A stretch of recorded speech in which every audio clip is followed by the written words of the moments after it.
La ilaha illallah. Ahuma brahinu odafu wahininu. La ilaha illallah. Ahuma brahinu odafu wahininu. La ilaha illallah. Ahuma brahinu odafu wahininu. La ilaha illallah. La ilaha illallah. La ilaha illallah. La ilaha illallah. La ilaha illallah. La ilaha illallah. Allah, Allah, Allah, Allahu. La ilaha illallah. Allah, Allah, Allah, Allahu. La ilaha illallah. Allah, Allah, Allah, Allahu. La ilaha illallah. Allah, Allah, Allah, Allahu. La ilaha. Man huwa Allah. Allah. So nyamine di ne mlansam so na daache wa mlawu ahaye betu kwan asase we ni dia. So you didi ni pa. Master, Mam TV DS one tie ho a master. O press one mama ko. Mam radio. Wallahi. Al-Jannah to Firdaus is our limit, inshallah. Amen. Nam yasama makwaba bim eba Odawa Capital, Odawa Hub, Odawa Fikesi, Mam Online Media Network. Baby our program BBA, but more than answer over share. Meaning of the seal of prophethood. Enohu Jumedi de Bram Yene Shaikh. Ishaq Alhassan Sofo UTI Daawah any di Jumedi live or share program no ma foforo enye bi nhwe inshallah. Sheikh, yen to aso free BBA this year. So na ye can about Imam Al-Baqai and Asama Waka.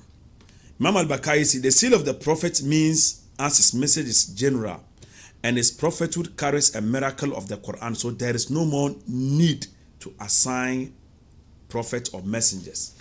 No, see, so no prophet is to be born after him, and it also entails that none of his children will reach the age of manhood, because if they were to be prophets after if they were to be a prophet raised after him, it would have been from his offspring as an honor to him, because he is the highest of the prophet in status and the greatest of them in nobility. And there was no honor for anyone from among the prophets, but similar or more of it was due to him. If any of his sons were to reach the age of manhood, he would have been a prophet after him. And as an honor to him, Allah had decreed that there is no prophet after him. Ahmed and Ibn Majah have narrated from Anas and Ibn Abbas anhuma that said about his son Ibrahim, if he had lived, he would have been a Siddiq and a prophet. And Buhari has the same narrated from Al-Barra'a bin Azib, and with Buhari is a narration from Ibn Abi Awfa. If it were decreed for a prophet to be after Muhammad sallallahu alaihi wasallam, his son would have lived, but there is no prophet after him. And the conclusion is that there is no way for a prophet with a new law to come after him. There is no chance of a revival of assignment of prophethood after him. Or say there is no chance. Okay. Again, Tibium. Imam Ismail al-Haqqi of Riviasna Hijra or 1127. Okay. Also say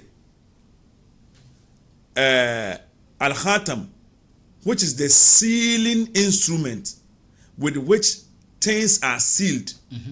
It implied that the blessed prophet at the end, and in him the line of prophethood was closed and sealed. Some people have read it as Khatim, which means the one who put a seal. Thus, Khatim also a synonym of Khatam. Tio, or more than in a kura, or say a henceforth, the scholars of his ummah will only inherit in him in wilaya. Say, who yes, scholar now we pure said they are by wali. Unto me, your prophet. Unto me. And afe Obeka say, that is sainthood. Wali is saint. Okay. The inheritance of prophethood having been brought to a close in him, And the second coming of Isa does not affect the blessed prophet being the last prophet. For Khatam al-Nabiyyin means that no other prophet will be raised after him, as he said to Ali, radiyallahu anhu, you are unto me like Aaron, that is Harun, was to Musa, except that there is no prophet after me. Or Kachre Ali. And Isa had been raised a prophet before him. When he comes the second time, he will come as a follower of Sharia of Muhammad sallallahu alaihi wasallam. He will offer the prayer facing his Qibla, like any other man belonging to his ummah. He will neither receive revelation nor issue new commands, but he will be a caliph of the blessed Prophet sallallahu alaihi wasallam. Obey Khalifa. And also in Kase, and the followers of the Sunnah believes that there is no prophet after our blessed Prophet sallallahu alaihi wasallam. For Allah has said, but he is a messenger of Allah and the last of the prophethood. Walakin Rasulullah wa khatam al-nabiyyin. Inti asemnini, I said there is no prophet after me. Now declared the messenger of Allah sallallahu alaihi wasallam. Inti prophet biaremba. Imam Shaukani tiemi we asma mi kan ewo al-haqq Ismail ni tafsir ruhul bayan volume 7 page number 188. Imam Shaukani Nifatul Qadir volume 4 page number 329 also the majority wakara al jamhur, the majority khatam ana khatim is said as khatam. According to the first reading, it will mean the Holy Prophet closed the lines of the prophethood. That is, when you say khatim, it means he has closed the line of prophethood. Okay. And according to the second reading, it means he was like the seal of them with which their line was sealed and with whose inclusion their group was embellished. Okay. Oka khatama obimba khatim obimba esi. Oya tajal urus na. وستاد الأرس ومن أسمائه عليه السلام خاتم وخاتم وهو الذي خاتم النبوة بمجيء. Or say, and the names of the Prophet ﷺ include Al-Khatam and Al-Khatam. That is the person who ends the prophethood after his coming. That is Quran dictionary.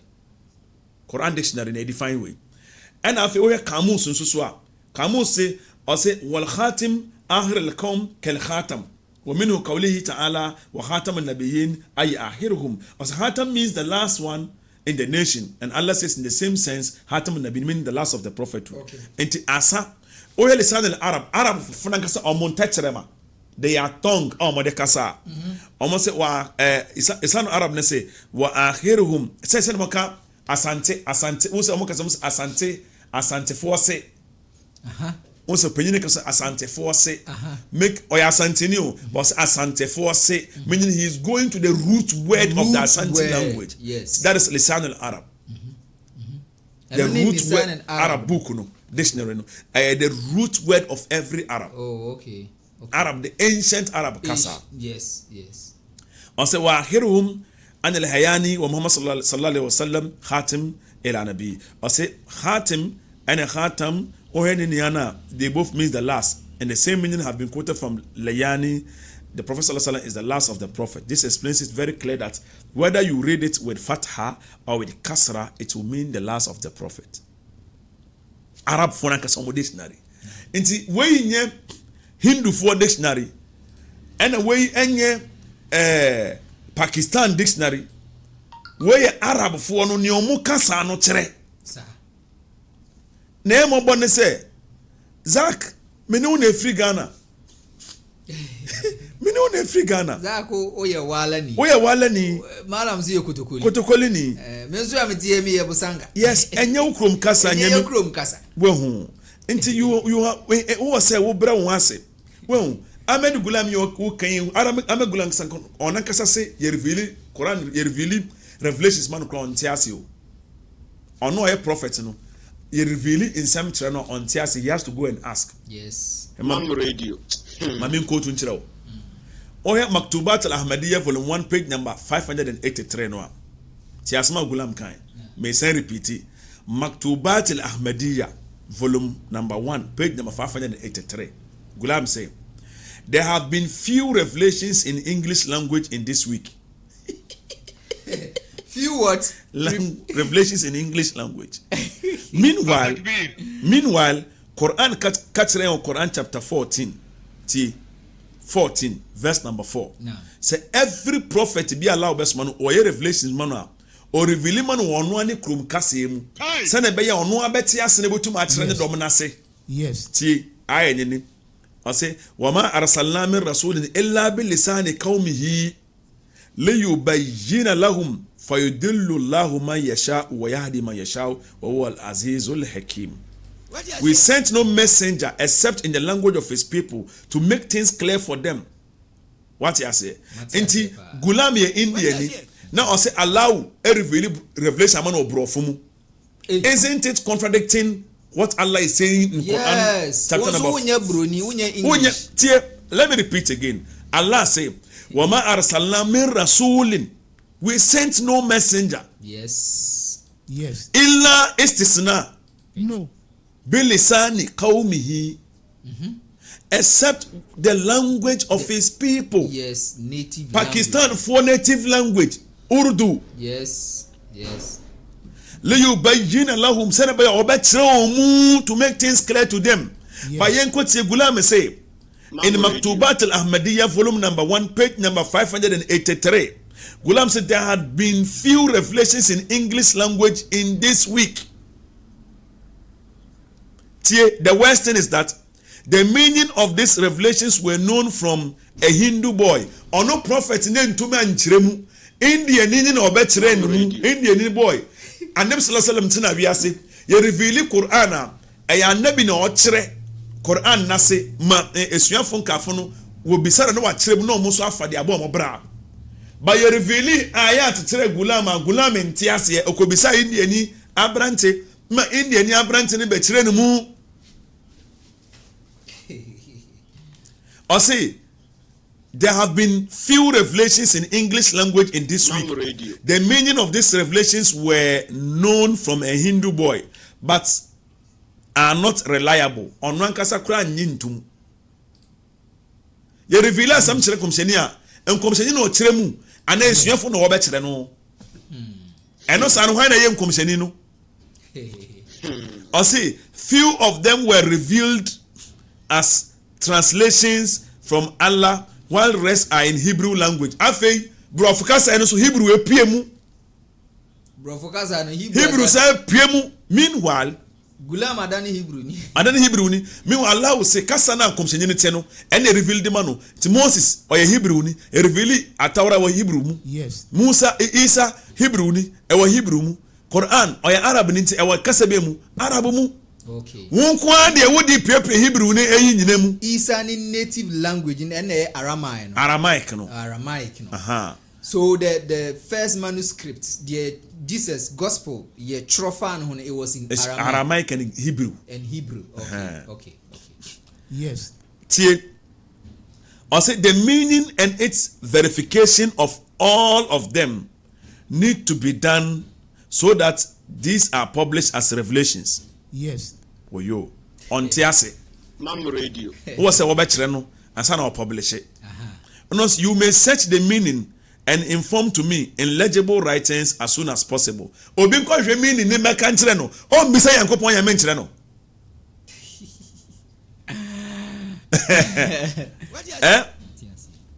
And also tie biom. The revelations are tie. Revelations ni o. Parations. Mpamcho paration kasabe. Paration. Or say Hebrew and English. Maybe paration is different kasa from kasa wedi kan. And it cannot be Hebrew because Hebrew so many people. Omar, you find say Omar bun Khattab. And they Arab. Okay. Haratus. We nye opium na wo afa. Sanse mi wonka. Haratus. Radio. Baplatus. Palatus.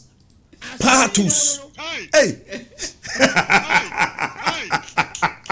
Stakfurla. Amedia for a blessing. And when tina ya no moto sa anyumi.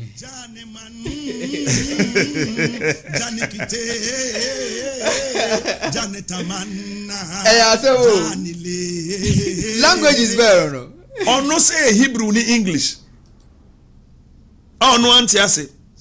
And also is the word which could not be understood properly due to the speedy series of revelations. Or say revelation no ejane Jibril bofo de bay no na ejane ejane. La ilaha illallah. Haba. La ilaha illallah. Nyeme katra ne be say Quran no nto no boase. Na ugebe sanama no boko. Allah be make sure say nuwe mfiri sanukuru kefalata nsa illa ma sha Allah. Unyere mfiri. Yes. But Gulam say we confused in we free. Atakbir. Revelation here fast into who? Skip no. Tie west no. Paration. Omar. Haratus. Baplatus. Palatus. Patus. C'est pas toi no person kan. C'est pas toi pa. Opium effect. Opium na esa. No say is the word which could not be understood properly due to its speedy series of revelations. Or say Omar is an Arabic word. But the meaning of paration, platus, or paratus required to be known. And as to which language words are these? They also have an argument that there are words in the Quran and also so commissioned me and Chirasi. Words no. Alif Lam Mim Yasin. And commissioning one cousin commission, yes, and commission one to me and Chirasi. One Chirasi. And you went to me and Chirasi. Okay. A kufur. Okay. A difference in here then. Make it a book. Mature book. Okay. It's plain to you. Nya opese wunina makyerɛw when bisa question and kyerɛ sɛ mean to me kyerɛ yeah. If they had asked him probably obekyerɛ. Okay, there was no way I would be busa and say ha mim alif lam mim kyerɛ sɛ ana yasin kyerɛ sɛ mufassir ne sɛ ay huruf al muqatta'a ay nyaka abbreviations. Okay. Yes. Allow na nim komsheni no munim sana even mufassir no kwa motro. Okay. Allow na nim komsheni pen no munim. Omunim na se kyerɛ. They don't exempt him. Allow na nim komsheni pen no munim. No motiase. What I say? Yeah. Even there was some mufassir who on kwa ma kyerɛ ase. Omo de omo knowledge a kyerɛ ase. Hikma kakra. Omo say alif no ay Allahu, lam no ay arsala Jibrilu, lam ko Jibril needing last word near lam and mim no Muhammad. Oma church omo ma adwan church but omo wia no omo say allow na nim commission no munim na se church. So to say Annabi sallallahu alaihi wasallam ontimi nchira say kufur. Kufur. Okay. Because Annabi sallallahu alaihi wasallam wa ma yantiqu anil hawa in huwa illa wahyun yuha. And the bayan of the Quran will allow her. And ye bisa na be question bia allow na be yano. Until when you can say ye bisa na went to me anchira meanings allow anchira no. Okay, but in our history, nowhere and will be busano na sechra o kaze mean chirase. But there are several times a man for be busa commissioner asema about kiyama about ebi okra onim answer no obetwen revelation to sheda mon kona momra which ni na wa answer na ofi yase. To say ontimi chirase and the kufur speech. Kufur. Okay. And also meaning of two more words such as huwa, Shana, Nasa are not known as to which language these words belong to. Unya revelations is one language cry eba o. Obianim say ofa kudi ni tramo fra. Wadwe ye here. One kasa won ti ase.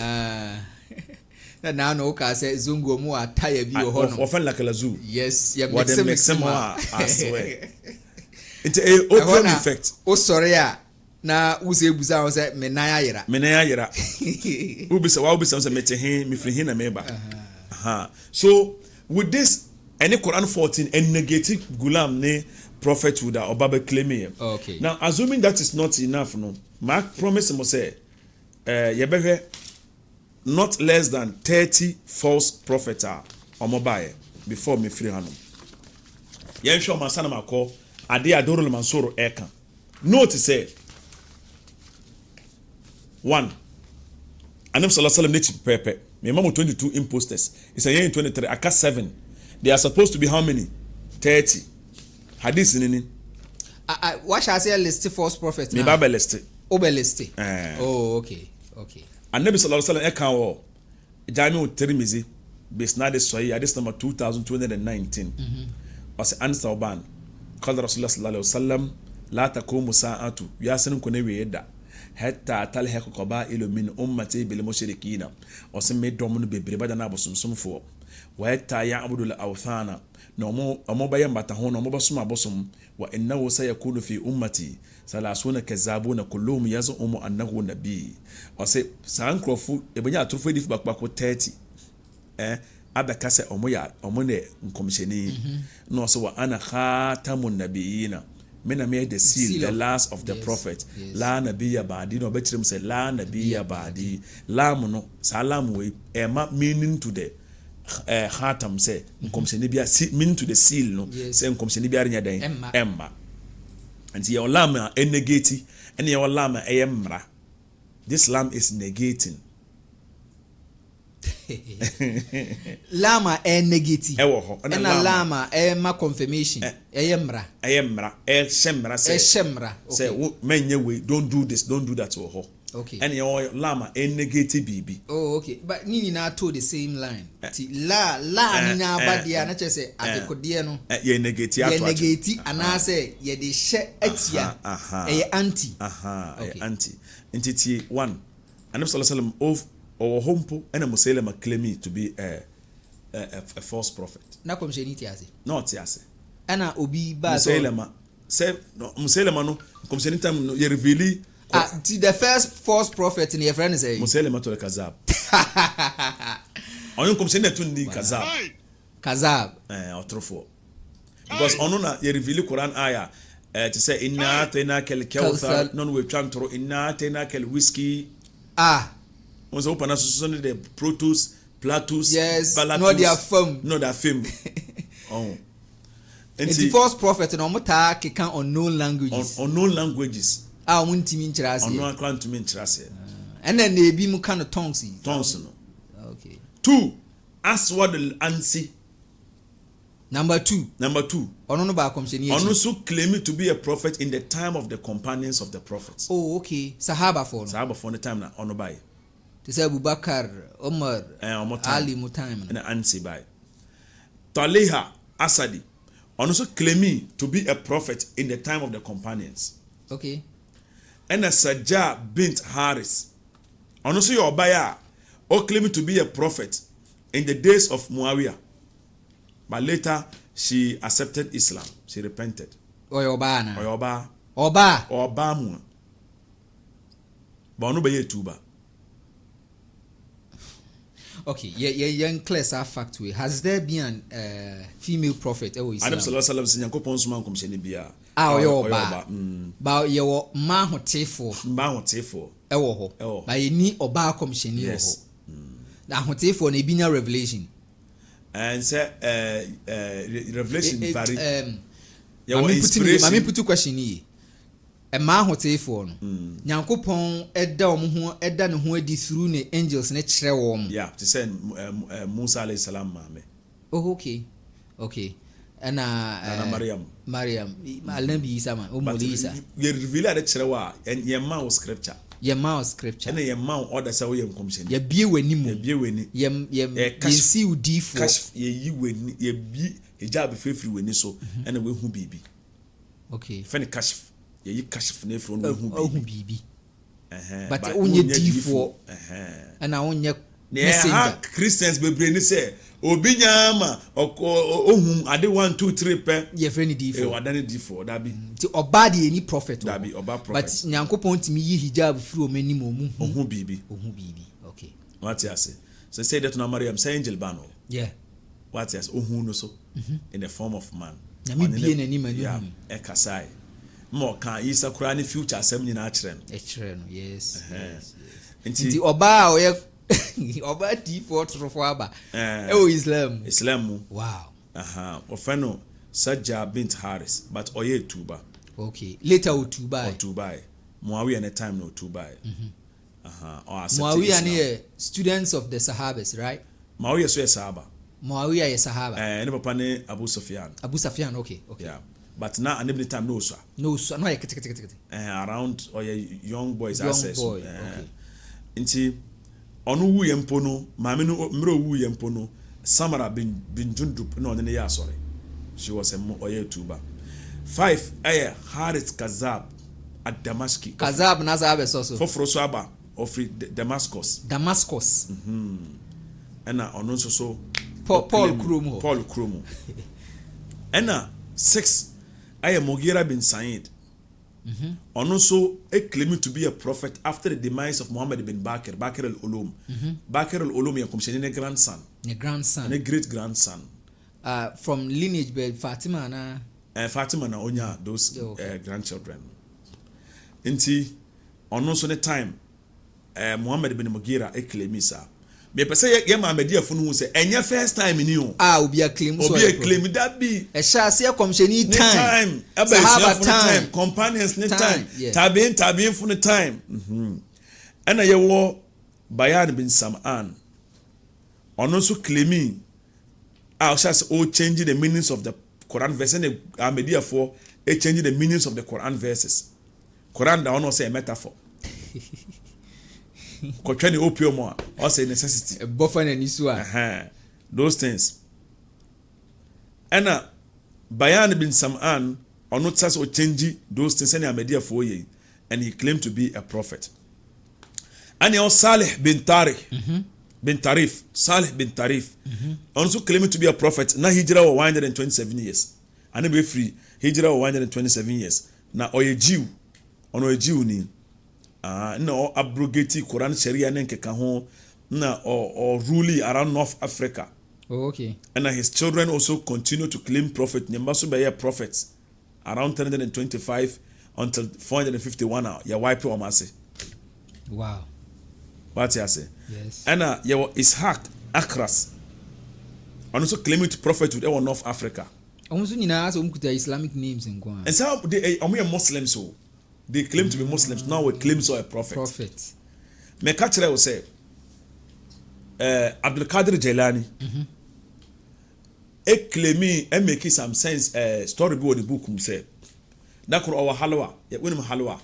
Or teno ko sedem so mutum ko sedem ana be bi na osom nyame omo excuse omo ya osom nyame ana hu sa light bi epie dan mu honom light na ebie fa dan mu honom light no embene hu sa this light ebene yes ba we no embene any heat nso woni ahyiren mi wa dan no mu light ni ho okay ana asa waka no ho asa mu fia ana o te say ya frɛ no Abdul Qadir Jailani so say oye both Hassaniyu and Husseiniyu say tuninia ufro mase and ye o catch Abdul Qadir Jailani no so woni wana no so mene won yankopon osma mesma and Abdul Qadir Jailani dream tentem oye fast na sebio na Annabi sallallahu alaihi wasallam ko yankopon nyina nkasa direct and na me Qadir Jailani me wana no sa unzu billahi minash shaitani rajim no Qadir usi den hume ana ene kro no ebusa Qadir say oye den we den hu say me mayira etitru nim difo malamfo akese aka chon some dan omon komshefo ma inspire omon ono ni si den hu no eye consciousness now oye fast enti na woni knowledge a nyima bu wa mfa hu wurem yes quickly na Abdul Qadir Jailani author book sana ba ye chirima ne yebu hu ebi na deceive these people Ahmadis ne lesa me bu nyina all of them created sector they created omuku sir obo claim prophet within their creative sect yes say Muslim akra kom se ni wo say be ya power sharing foul dominance mama me share of Odinkambe ono wo Yemen side wo into Odinkambe ye tuba won Annabi sallallahu alaihi wasallam okay and odwun no wo say ono so onya revelations ne bi no ka cha ne bi so ono why ono so Allah why no komsheni into sisi ano power sharing this guy was so bold power sharing level into So apart from Anabi Isa, any Anabi Yahya or Muba around the same time, any Anabi Ibrahim, any Lot around the same time. Musa ni Haruna. Musa ni Haruna. And Yusha. And Anabi Yakub ne May. Isaac ne yes. Omuba na. Anib sallallahu alaihi wasallam ne nkwa ono nkwa. And obi baba no ho beka che ne se Nyankopon ama ne de. Nti na nabi se oboa oye kazab wo yotrofo onye nkomsheni. So how did he take it? And was into woman ye power sharing. Minya me from family side of prophet to do so mfa wo there. And me kwatena me krom na wo better resource. No, this is no good prophet. So call the krom hono no. What he does is what he say. Yi nkofo what the sora biabo. Na wa dane sora no. Nti watifiri hanu ma unya original na No kwa yenu na sake ka inna atayna kal whiskey. those things. Allahu akbar. So Ishaq Akhras ono so ye the same thing than Quran verses change it send amedia for ye ya Isa enyanye nipa fro wo mu o say metaphor. Isa de netebo anoma metaphor okabi kura we boka. Meanwhile, senior boka ya Ahmed Gulam. Ahmed Gulam no the beans. Eko kum Sofo manye yi. Or the beans. Beans. So the beti one pastor. And no lusu the and some are can just a little over 100 years. And Gulam pododo. Or horodo kakra. Enti debate no Gulam anye debate abonten sayida. Open debate. Oh, okay. They write. Okay. Or lusu debate no. And I was a pastor humiliating hands down. And no catch the pastor and say, 1 man 15 days. Obewu. And today no so ya no. And aka one day na so. And a gulam catch the suafo no say. Sa asem we e was siratul mahdi mu. Mirza Bashir Gulam Bane Troy zakete ho trofu kase sa buku no kura no nim so nim. Book dey na de bai. Where Doro le Mansoro. Peja obi pesu Kabore Adama opesu any what the volume 1 and 2 volume 1 and 2 any Kabore Adama no CSF ni oni CSF someone am there for na ba ko e almost say me ni book no any pejem no me katre mo say me makaranta na ye musa abaka say ya yewie yes me ye busy me nya ade ba ko pa na me ye o me life mo any multi purpose malam pa Shaikh sie ma ba kire mo me ba nti ba kan ye be mu ba me say no problem le yenwe we no enti or to pastor na duru or the beans and also eye ni boka omumfa beans na omun kan alam tara kayfa fa'ala rabbuka bi ashabil fil so and Mirza Bashir say omun kan wasu bebre bila adadin edoso nti omun kan wie na gulam ka so omun ko desert so bula bi wo honom ono de kwose wa de tia obewu ana ode ko sa sarno so ana oje de ko to bule no ka chirom se emo ndane omu echi so omo kwa no omo kwa ye wi a no omo kofi a mo bia ndane netri nhwe ade no okay enye buoka wo ye da ade a street boka wallahi wa rabbul kaaba Mirza Gulam ye boka kesiye oman konfo afere we wie ka Mirza Gulam ye boka straight up di oye die beans no mon kan alam tara kayfa fa'ala rabbuka bi ashabil fil alam yaj'al kadam fi tadlil wa arsala alayhim tarana ababil yes no mon kan be bire bila adadi according to Mirza Bashir beans so mon fan ko she buru mu desert no de ko to bule mu desert so se pastor na oni ye debate a pastor na obewu adeti wenwu eye numgwa se papa Allah Gulam nyene me kura na me kan alam tara o pastor so pastor na be wu but Allah person obi an say Gulam you otoro but false prophet na Allah disgrace no yeah amedi afuam pia bonti medi na isa asem we se man twibu kan kire o ma ehun so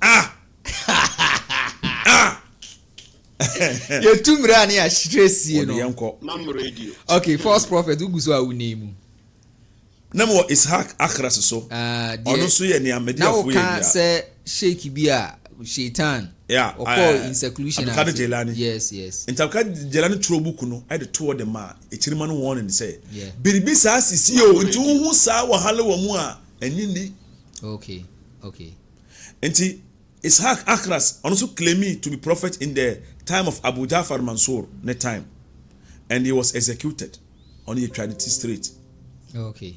She said, "We said about to Kazab, so we Trinity."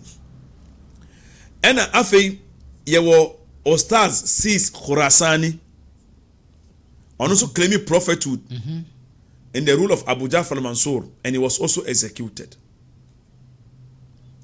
And ye were Ali bin Muhammad Khariji, or claiming to be prophet of Bahrain, year 249, Hijrah, and 249, also claiming to be a prophet of Bahrain. Okay. And he was attached to the Khawarij cult, no akahu. Okay.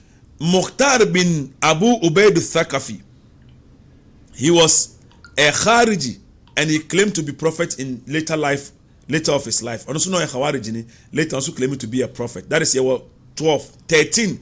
Hamdan bin Ashhat Karamati, and also claiming to be a prophet. And Ali bin Fudail, or a Yemenini, also claiming to be a prophet. And I know crab can say, no, a Shia Ismaili sect in it, and I be claiming to be a prophet. No, no crack I say, Yanko Paman, quite about manum alcohol. Send a gulamum opium. The mamma quite also num alcohol. And I face to me worry on one own daughter.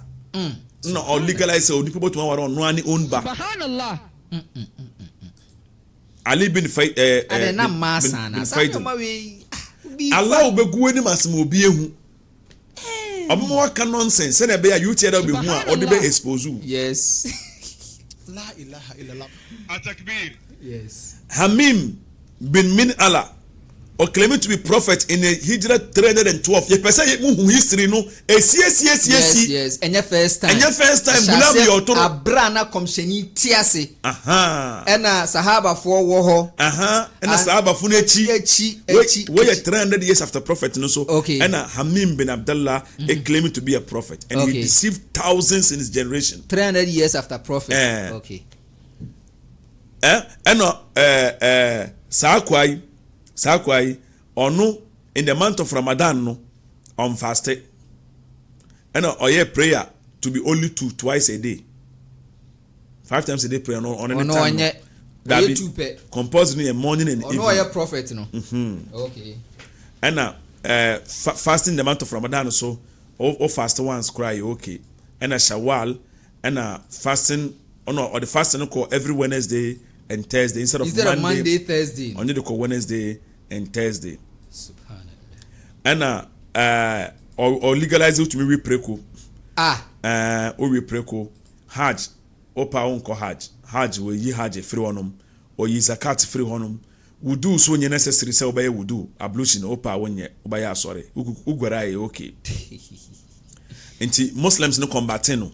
You know we around 319 so he ruled for just 7 years.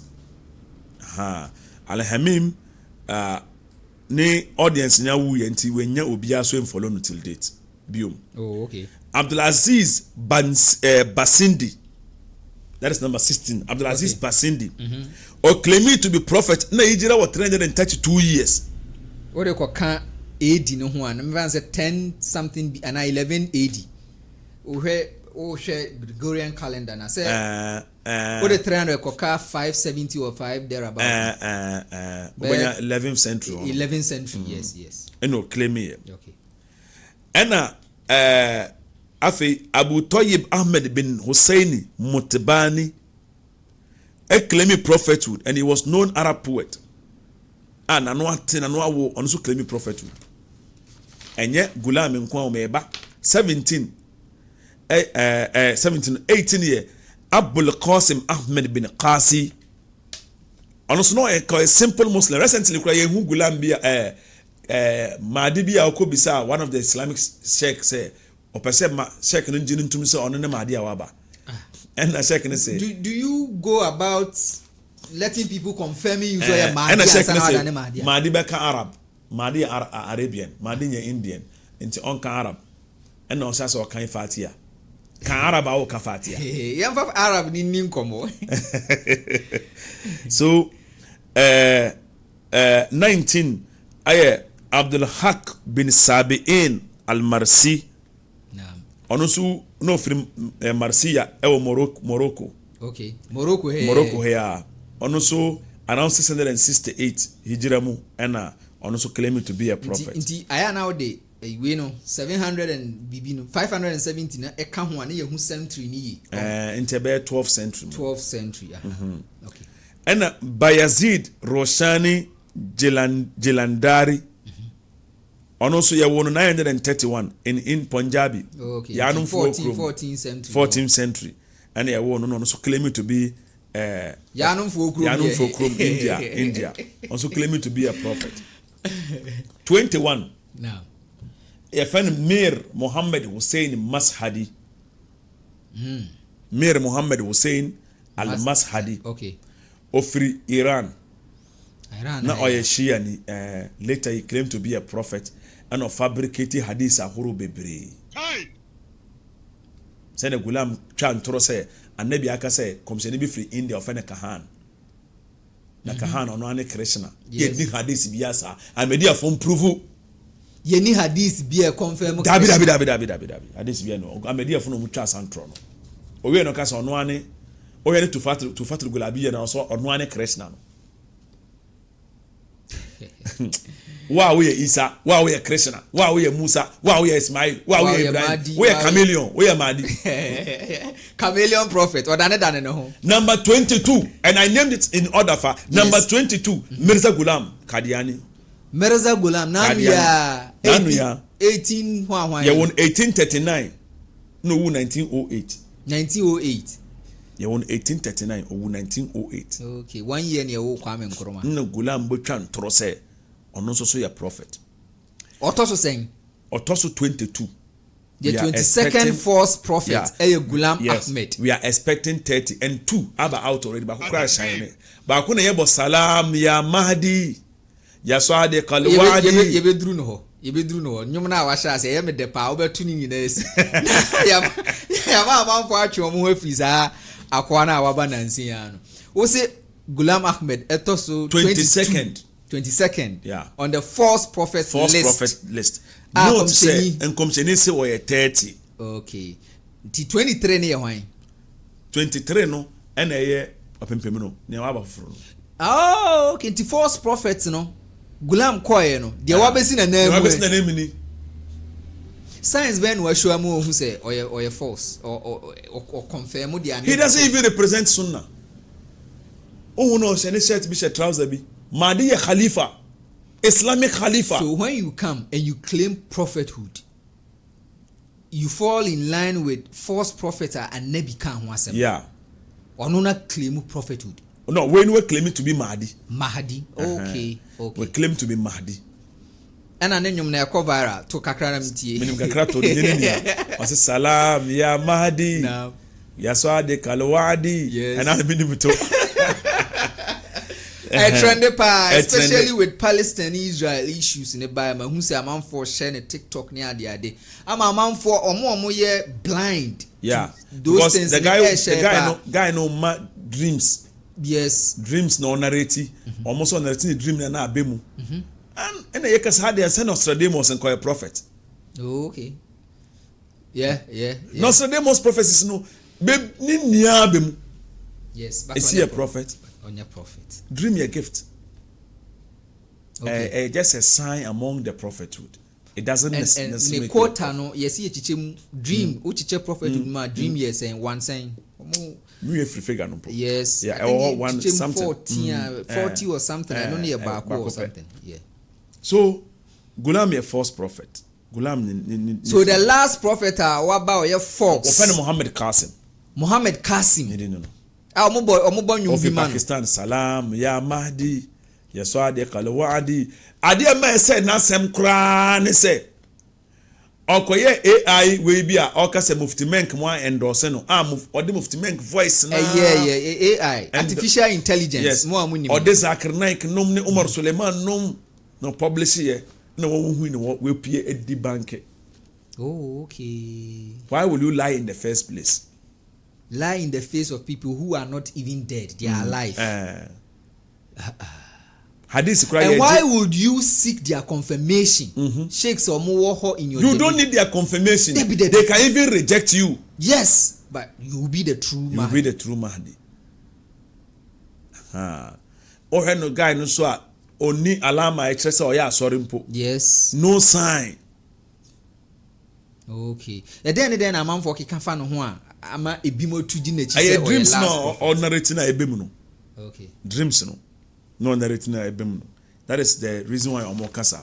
Now let's look at Bibi wa Hanom. Book ni ni o. Me dey for no why. Omo he. Omo he. Book we. Before me biem na akan mu nsem no. Me kan Hanom say book we. Zach no kura na ye papa. Man ka. Yeah. Me can say your friend Dor al-Manthur.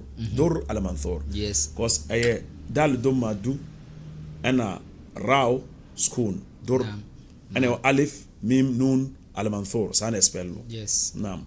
Ana Zach bono Duri. Yeah. Sana me catch and say Duri obase. Ampa. Ama me busa o say o kan house ana me busa o say e kire sen. Ana me wie catch no say book no kura no source no mo no ayeshia version wo before me be book we be kan no obi an hwe book ya ba yo ya ba papa ya ba ne aba mo hu we krante ne ma Shabir Ali and no yes compilation we ya friend no the column Shabir Ali okay the culmination of tradition based tafsir the Quran exegesis on Dorul al-Manthur. Okay. Inti Dorul Mansur ni mo pe ni. We a book I actual phone e fan over 380 pages. And no Shabir Ali ne stro e fan. Shabir Ali compile compile. From Ibn Taymiyyah and commentators no story.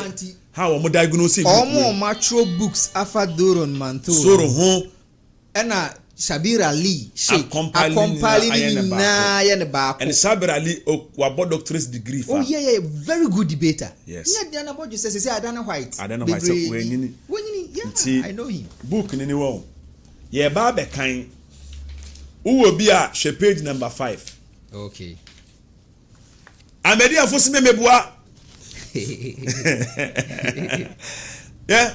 Me ni omo ho time because our boys we omo page obi na we do 5k omo. Omo ye video nipa ba ko na he omo. One view. So no nyi se me we me time was angola no. But me pese me nchiro mbibi. Yeah, be Muslims na ni omo a. Yes. Omo di achi ase divert o. Yes. We asem wo hanom. Page number 5 pepe o. Page number 5. Nah. And they made reference to Muhammad Hussein al-Zahabi, the Tafsir wal Mufassirun. Printed in Cairo, Matabidar al-Kutub al-Arabi, 1962. On the author, and he died around 1977. No, and it should not be confused with famous medieval tradition critic Obianti Asamo Hanum. Now, Asamo Kanim, or say Najat Najib, the editor of the 2001 edition of Dorul al-Manthur. TME before me kan book no TME ye kan ya kyerɛw ye ma me kasa botiri me ka bia wa hanom oh you ti asɛm ne ya tworo emo menyindi anasa me so me source ni da sa na ye kasa ba wo ko twantoro sɛ me boa na woni me nturo azak twa azak si debate ni me dwane debate no ɛyɛ one day topic ya anya wa ha anya me na me ko ja na kwan froka anya se ya tie Mujane how? No, a caption video. Run away, Malam. Run away. Me say. And I didn't run away from what? From him or from what? I didn't point a book with man fan channel and time. Say, I wanted to see him job, brag, jab. Onyen who fear. Say when you be delay, that is one. Yeah. Point number 2. I mean, I saw say he wanted to use my platform no to get the hype out there. And your platform And mom online. Mama, so I realized that only the chat to on hype when we screenshot about to and I'm blocking because it makes sense. Yes. When you be chat, I'm privacy. Yes. You don't put it outside. That is one. Yeah. Point number 2. Say when I'm say me the book be there me the bro. What you say? Man can say me bra me there. Debi. No, because all the beba be chire. Yeah. And I would me number 2 join me there from friend me di matem. That is unethical. Until me punch me manu ya say me there for you combine. Wallahi billahi las. I me there be on about It was so unprofessional and unethical. And I realized okay, my mention won't feel no. Obey debate no sticky. Don't give a fool a chance. And no Sheikh. In fact, the Zach here, you know, sometimes he's our brother. I mean, our brother. And Obahano minim so comfortable. He feels at home anytime Obeba around. But for the last debate, the way our year no hono. Only Mr. Network ni breaking impono. Yes. Zach was aware. Famous story about. Network because of course. And even time obe drew hanum. Now unye me drew. Yeah. I called you. Me de to loud. Not a false, a typical Kadiani liar. And it was luckily like BBA is on camera. Yeah. Until the end we have to. I mean, near release behind the screens videos. Not edited. Oh yeah, typical author. Me no nipa o chantro sense akza. Tie Najat tie why Najat or say Najat Najib. No. The editor of the 2001 edition of Dorul Mansour is likewise irritated by every weak hadith that the editor of that escapes criticism. No, in his introduction to that edition, your editing book way, and in his introduction to that edition, Najib complains about the times when Al-Suyuti, where Jalaluddin Suyuti ni tafsir no, Al-Suyuti, though reputed as a scholar of hadith, quietly present a weak hadith or even a false one. Who said the hadith because hadith not bani yang throw. Na buku ni yanyintum. Mam radio. And not say my study. That's the editor of the book, 2001 edition. I say my study is concerned neither with separating wheat from chaff in Dorul Mansour, or when you the wheat from chaff. Didn't you frame? Okay. Ni aproni ni ascend efeni edafra. Yeah, they are fra. No in judging the soundness of hadith. Oma yes so. My study recognizes that Al-Suyuti had his reasons for including numerous hadiths which Salafis, which the Salafia religion sector Salaf al-Awwal. Okay. Zekatada Hassan al-Basri Nomudi Kain. Yeah. Find it objectionable. Or more objected to it. Youth are objected to youth are thorough. Mam radio. Yes. It is a matter of historical interest that we discover those reasons. And a full book opa medebama. And again, me check conclusion. My conclusion page number 313. Ubeja biatu ano. Ma sedana marry ma sedana omo keka omo nsem hunu na me the whole kind. Page number 313. We don't joke. The conclusion of the entire book.